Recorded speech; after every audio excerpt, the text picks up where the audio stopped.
Assalamualaikum warahmatullahi wabarakatuh. Selamat pagi anak-anak ibu kelas 4B SDN 24 Ujung Gurun. Apa kabarnya hari ini? Ibu berharap anak-anak ibu dalam keadaan sehat dan masih semangat ya belajar dari rumahnya. Serta terima kasih kepada mama, papa, dan kakak yang selalu mendampingi anak-anak ibu dalam proses pembelajaran di rumah. Perkenalkan, nama Ibu Cindy Retalia Putri. Anak-anak Ibu bisa memanggil Ibu Cindy. Ibu berasal dari Universitas Bung Hatta, jurusan Pendidikan Guru Sekolah Dasar atau PGSD. Selama 3 bulan ke depan, Ibu akan melaksanakan PLP di SDN 24 Ujung Gurun.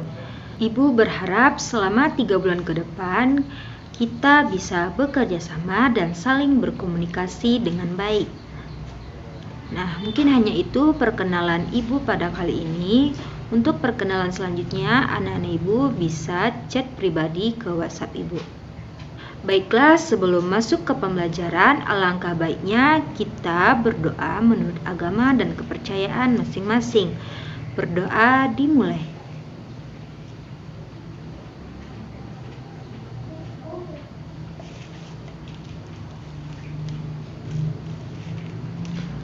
Berdoa selesai.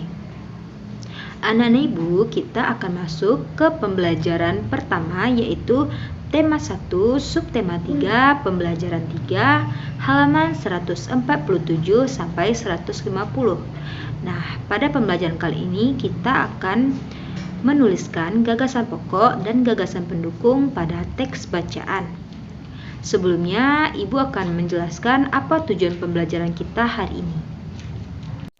Tujuan pembelajaran kita pada hari ini yang pertama, setelah menyimak teks permainan tradisional, siswa mampu mengidentifikasi gagasan pokok dan gagasan pendukung setiap paragraf dari teks tulis dengan mandiri.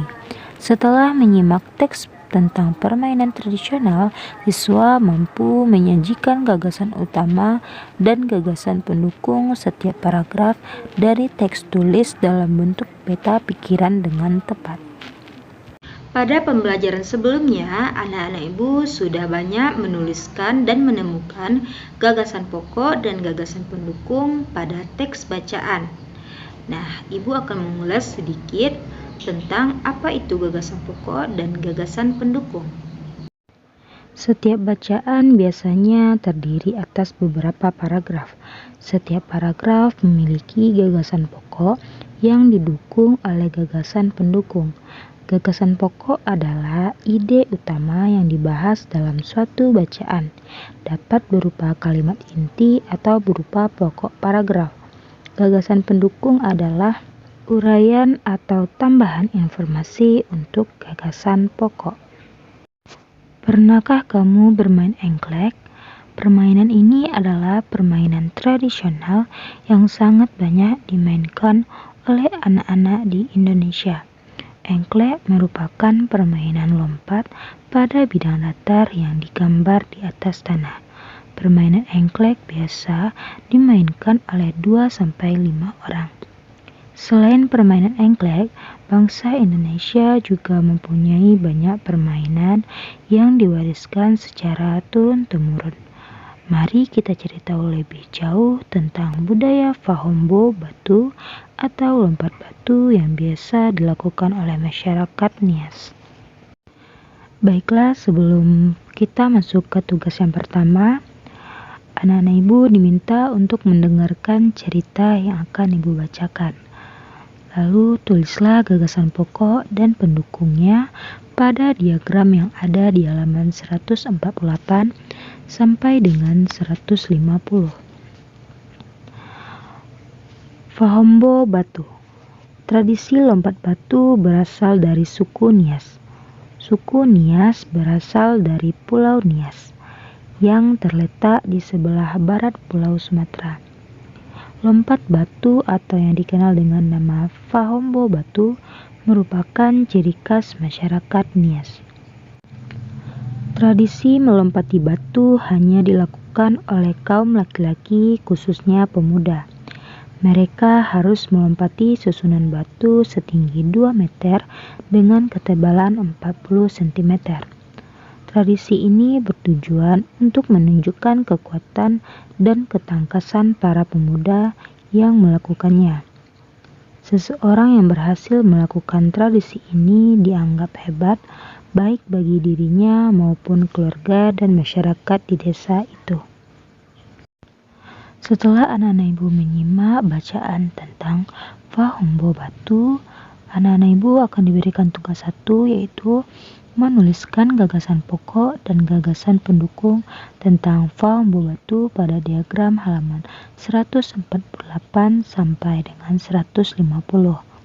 Nah, bagi anak-anak ibu yang sudah selesai mengerjakan tugas pertama, silakan anak-anak ibu istirahat dan melaksanakan sholat duha.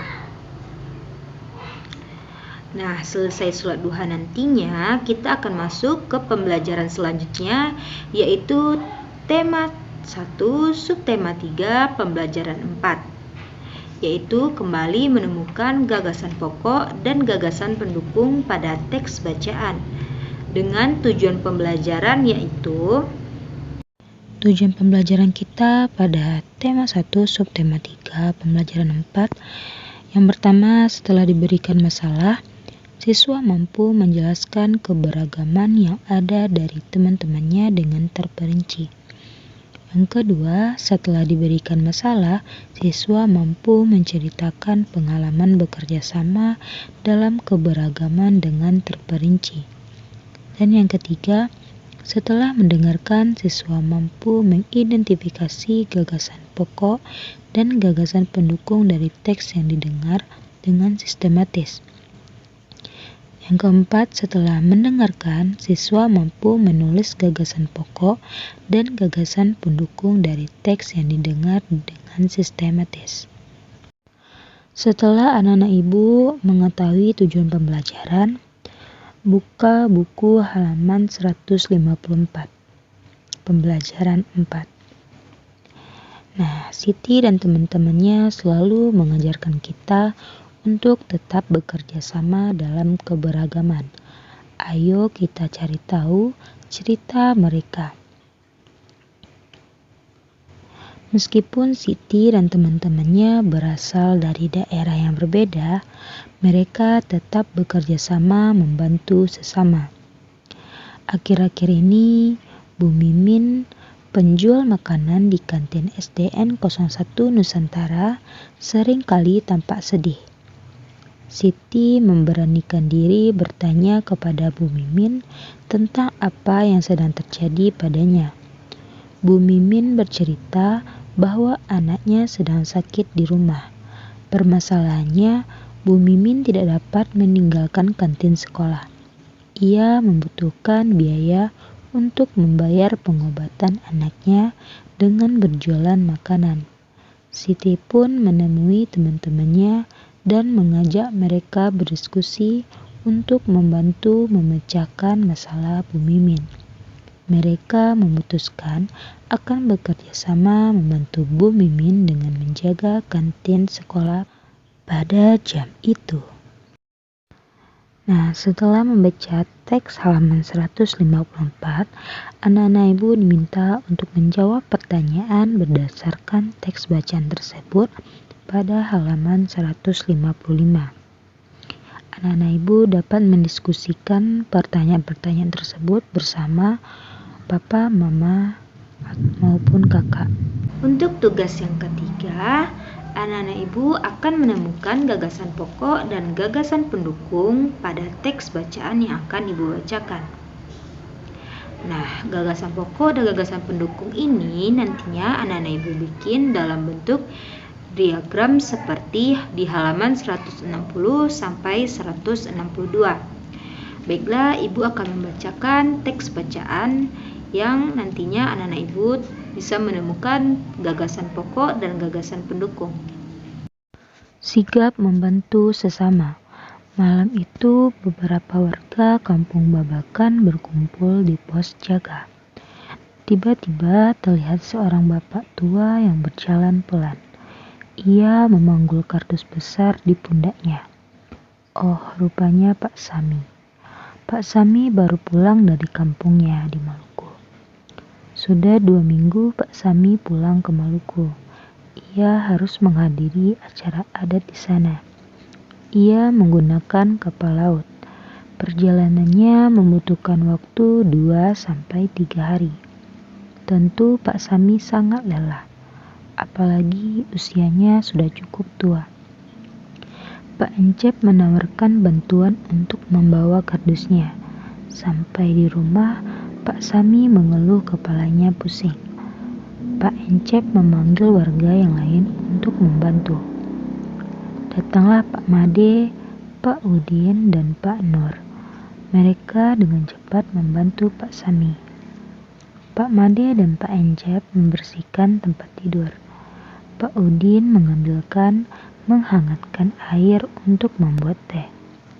Pak Nur membelikan makanan. Setelah makan dan meminum teh hangat, Pak Sami beristirahat. Ia senang warga desa membantunya. Di kampung ini, Pak Sami merasa memiliki keluarga. Manfaat yang dapat kita ambil dari teks bacaan ini yaitu kebersamaan dan kerjasama penting untuk menjaga kesatuan dan kebersamaan di lingkungan masyarakat. Nah, setelah kita membaca teks bacaan, sigap membantu sesama.